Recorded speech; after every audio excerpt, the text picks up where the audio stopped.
मैं Rahul Sharma YouTube channel में फिर आपका स्वागत करता हूं।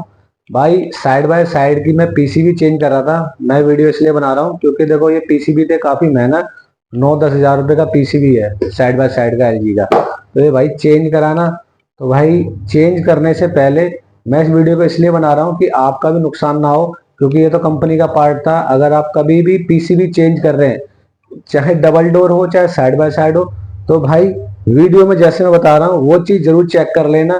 नहीं तो भाई ये देखो दिखाता हूँ, पीसीबी खराब हो गया है। देखो इसका रेट मैं दिखा दे रहा हूँ, इसमें दिखा दो, इसका रेट दिखा दो।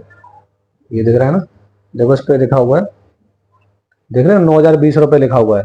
तो ये साइड बाय साइड का पीसीबी है भाई। ये मैं दिखा देता हूँ ये खराब कैसे हो गया है। इसको मैंने चेंज किया था।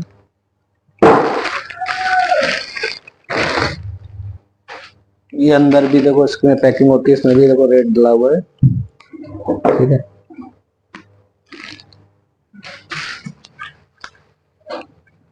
देखो भाई ये यहाँ से जली है, ये यहाँ पे जैसे मैंने इसको लगाया भाई, पेंडिंग करी थी इंजीनियर ने, ठीक है। तो मैंने जाके तुरंत लगा दी और वो तुरंत ही शॉर्ट हो गया सारा। देखो ये कैपेसिटर वगैरह सारा जल गया है, देखो सारा ये सारा, क्योंकि यहाँ पे ना कंप्रेसर की सप्लाई होती है भाई। ये तो यहीं पे शॉर्ट कर गया, ये उड़ गया देखो सारा। तो ये 9-10 हजार रुपए का पार्ट भाई खराब हो गया। तो इसीलिए भाई कभी भी अगर आप चेंज कर रहे हो तो भाई पहले जो चीज मैं दिखा रहा हूँ वीडियो वो जरूर चेक कर लेना, नहीं तो होगा बहुत नुकसान, ठीक है भाई। बाकी मैं ज्यादा टाइम देता नहीं है भाई, चलते हैं वीडियो के पास। और एक आपसे खास बात, लाइक सब्सक्राइब और अपना दोस्तों को बोलना शेयर कर देना, ठीक है। चलो, ये इस फ्रिज का मॉडल नंबर है, ठीक है। ये साइड बाय साइड फ्रिज है GC B257।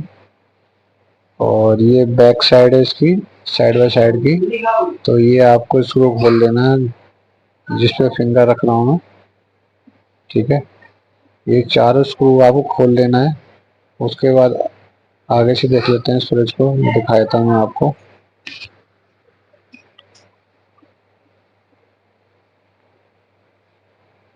ये देखो ये साइड बाय साइड फ्रिज है, ठीक है। इसको आप अलमारी वाला फ्रिज भी बोलते हैं।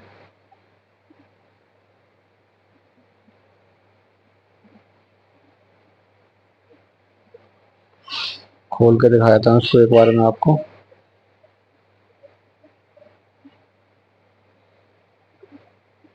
ये देख लीजिए,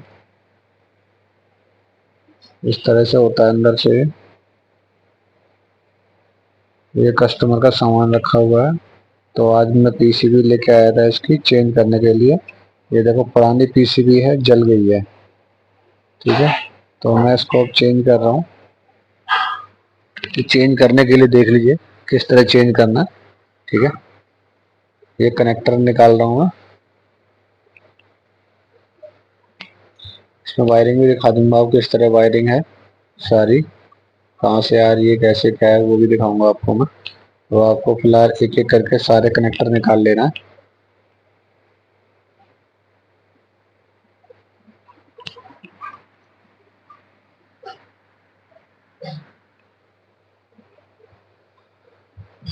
वो देखो कितना बुरी तरह जला हुआ बोर्ड, पूरा सारा जल गया, देख रहे हैं। और देखो गड्ढा हो गया पीसीबी में, इतनी बुरी तरह शॉर्ट सर्किट हुआ है इसके अंदर। तो फ्रिज ये डेड है, कोई लाइट वगैरह नहीं जल रही है इसकी। इस तरह से आपको देख लो सारे कनेक्टर निकाल लेना है आपको एक एक करके। निकालने के लिए देख लो अब क्या करना है, साइड से यहाँ से टेस्टर लगाना है, पेज का जो भी आपके पास है, ठीक है। साइड से फंसा होता है, इस तरह से निकल जाती है, ठीक है। तो ये हमने इसकी पुरानी पीसीबी निकाल ली है, ये देख लो इस तरह से। ये देखो ये जला हुआ देख रहे हैं, सारा काला पड़ गया है, ये पूरा ब्लैक ब्लैक सा हो गया है।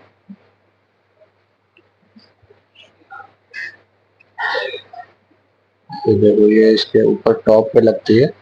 तो ये नया पार्ट हम निकाल रहे हैं, main PCB side by side का। ये LG का जेन्युइन स्पेयर पार्ट है, ठीक है। तो कंपनी से इसको लाए चेंज करने के लिए। तो देख लो अभी चेंज हो रहा है, देख लो भाई एकदम फ्रेश है। तो ये देख लो, मैं चेक कराता हूँ आपको, देख लो ये पीसीबी देखो बिल्कुल फ्रेश है। देखो ये इस तरफ जला हुआ था जो पुराना वाला है ना, दिखाया था आपको यहाँ पे हीट आईसी के पास। तो पहले हम इस पीसीबी का लगा लेते हैं, ठीक है। जिस तरह से पुरानी लगी थी वैसे ही फिट कर लेना है इसको। ये साइड से लॉक लगे हुए हैं, इनमें हमने फंसा दिया इसको।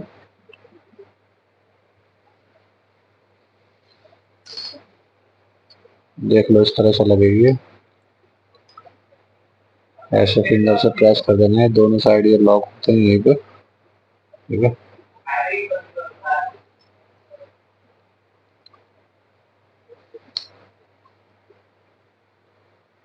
इसमें टेस्ट भी बटन होता है, देखो दिखाया था, मैं अभी आपको टेस्ट बटन दिखा दूंगा इसमें। जैसे अगर आपका कंप्रेसर स्टार्ट ना हो रहा हो तो डायरेक्ट आप इस टेस्ट बटन दबाएंगे, अगर कोई और फॉल्ट हो या कुछ भी हो। इसका टेस्ट मोड वाला साइकिल और बनाऊंगा, वो भी मैं आपको दिखाऊंगा किस तरह से काम करता है वो। फिलहाल हम पीसीबी चेंज कर रहे हैं इसकी। जो कनेक्टर अपने जहाँ से निकाल लें उस तरह से कनेक्टर सारे लगा लेने हैं इसके, एक एक करके।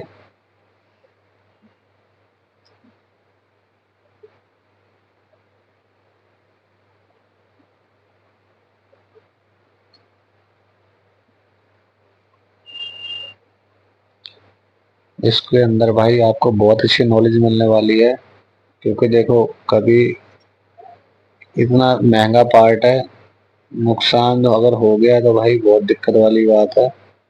तो इसीलिए भाई एक बार इसको स्किप मत करना, देख लेना क्या कर रहा हूँ और कितना बड़ा नुकसान हो गया, किस वजह से हो गया, एक गलती की वजह से। तो भाई कभी भी आप पीसीबी देखो, मैं इसमें दिखाता हूँ पूरा आपको क्या कहानी हुई है भाई।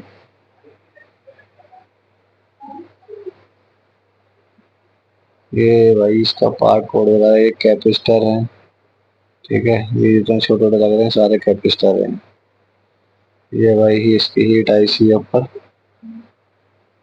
ये कॉइल है इसकी। थोड़ी सी भी नॉलेज देते हैं ये पीसीबी की।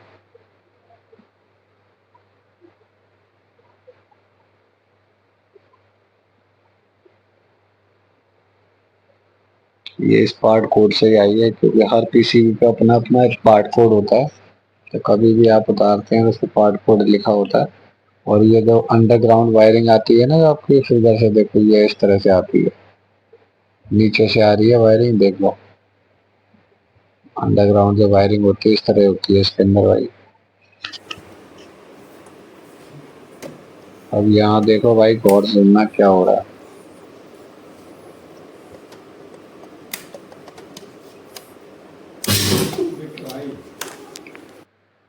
सुनी भाई आवाज आपने, पटाखा बोल गई पीसीबी, इतनी तेज आवाज आई है इसमें।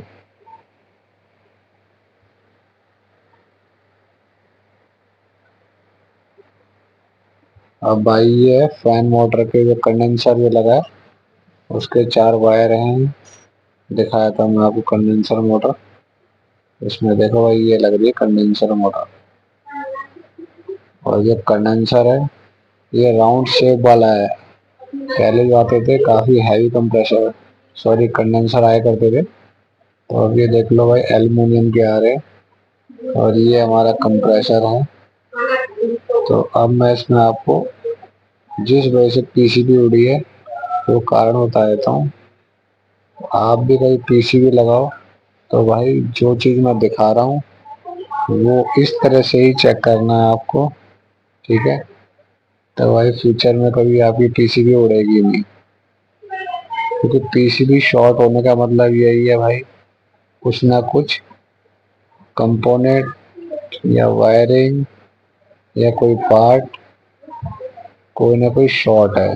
तो ये ओवरलोड है हमारा, ठीक है। इसको ओवरलोड करो साइड, और बाकी मैं इसकी वायरिंग दिखा देता हूँ ऊपर किस तरह से वायरिंग जा रही है। ये ऊपर यहाँ कनेक्टर लगा हुआ है, देखो मैं दिखा देता हूँ।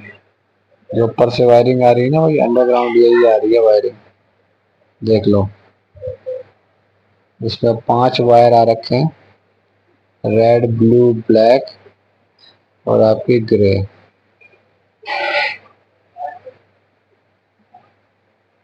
ये देख लो, इस तरह से ऊपर कनेक्टर लगा होता है। कभी अगर वायरिंग चूहे वगैरह काट दे तो भाई आप इसमें, इसलिए दिखा रहा हूँ गौर से, कई सारे जो कनेक्टर है ये चूहे वगैरह काट देता है। तो इस तरह से आपको एक कनेक्टर निकाल लेना है, देख लो ये, ठीक है। क्योंकि कई बार ऐसा होता है चूहे वगैरह कनेक्टर काट देते हैं तो हमें पता नहीं होता भाई कौन सी वायर कहाँ लगानी है, ठीक है। उसमें तो हम कर लेते हैं, पर इसमें भाई अलग तरह से कनेक्टर है ना, इसमें कुछ लिखा होता है, तो ऐसे आप चेक भी नहीं कर सकते इसको आप। तो मैं आपको दिखा देता हूँ कनेक्टर। इसमें 3 वायर हैं, रेड ब्लू और ब्लैक, जो मैंने ऊपर आप कनेक्टर दिखाया था ना आपको।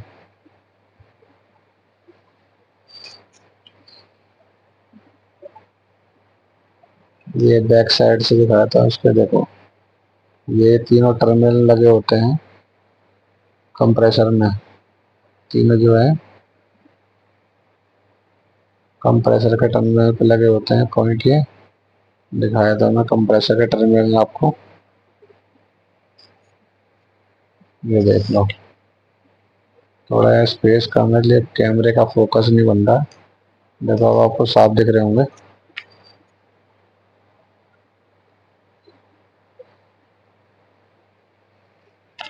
तो भाई अब देखो मैं जो चीज़ आपको दिखाना चाह रहा हूँ, किस वजह से पीसीबी हमारी नई वाली शॉर्ट हो गई, जल गई। तो ये हमने निकाल लिया मल्टीमीटर, जिसे आप क्लैम्प मीटर भी बोलते हैं। तो एक जो वायर है, जो मैंने देखो इसको कंटिन्यूटी पे किया है मैंने, ठीक है। तो उसके बाद क्या किया है देख लो, एक जो वायर है मेरी बॉडी से टच है, जो कंप्रेसर का जो बेस है फ्रिज का जो है, देखो एक प्रो मैंने वहाँ लगा रखी है और दूसरी मैंने ये लगाई हुई है कंप्रेसर टर्मिनल पे। तो अब ये साउंड सुन लो आप एक बार।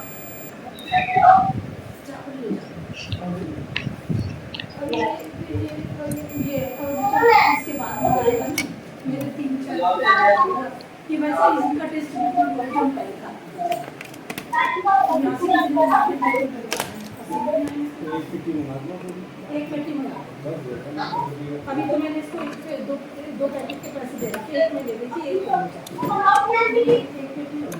देखो भाई साउंड आ रही है अब आपको। हमारा जो कंप्रेसर है ग्राउंड हो गया है भाई, शॉर्ट हो गया है, जिस वजह से नई पीसीबी उड़ गई और पुरानी भी उड़ गई।